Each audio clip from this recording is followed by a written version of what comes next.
ಪ್ರತಿ ವರ್ಷದಂತೆ ಪ್ರಸಕ್ತ ಸಾಲಿನಲ್ಲೂ ಜೂನ್ 21ರಂದು ಅಂತಾರಾಷ್ಟ್ರೀಯ ಯೋಗ ದಿನಾಚರಣೆ ಆಚರಿಸಲಾಗುತ್ತಿದ್ದು ಸುಮಾರು 5,000 ಮಂದಿ ವಿಧಾನಸೌಧದ ಬಳಿ ಯೋಗಾಭ್ಯಾಸ ನಡೆಸಲಿದ್ದಾರೆ ಎಂದು ಆರೋಗ್ಯ ಮತ್ತು ಕುಟುಂಬ ಕಲ್ಯಾಣ ಸಚಿವ ದಿನೇಶ್ ಗುಂಡೂರಾವ್ ತಿಳಿಸಿದ್ದಾರೆ.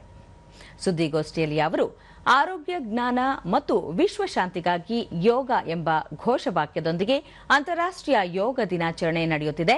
ಕರ್ನಾಟಕದಲ್ಲಿ ಮನೆ ಮನೆಗೂ ಯೋಗ ಎಲ್ಲರಿಗೂ ಯೋಗ ಎಂಬ ವಿಶಾಲ ದೃಷ್ಟಿಕೋನದಿಂದ ಕಾರ್ಯಕ್ರಮ ರೂಪಿಸಲಾಗಿದೆ. ಜೂನ್ 21ರಂದು ಬೆಳಗ್ಗೆ 6ರಿಂದ 8 ಗಂಟೆಯವರೆಗೂ ಯೋಗಾಭ್ಯಾಸ ನಡೆಯಲಿದೆ. ಆಯುಷ್ ಮಂತ್ರಾಲಯ ರೂಪಿಸಿರುವ 45 ನಿಮಿಷಗಳ ಯೋಗ ಪ್ರಾತ್ಯಕ್ಷಿಕೆಯನ್ನು ಪ್ರದರ್ಶಿಸಲಾಗುವುದು ಎಂದರು. ರಾಜ್ಯ, ಜಿಲ್ಲೆ ಹಾಗೂ ತಾಲೂಕು ಮಟ್ಟದಲ್ಲಿ ವಿಶೇಷವಾಗಿ ಗ್ರಾಮಾಂತರ ಪ್ರದೇಶಗಳಲ್ಲಿ ಯೋಗ ಕುರಿತು ಅರಿವು ಮೂಡಿಸಲು ವಿಶೇಷ ಪ್ರಯತ್ನ ನಡೆಸಲಾಗುತ್ತಿದೆ ಎಂದು ಹೇಳಿದರು.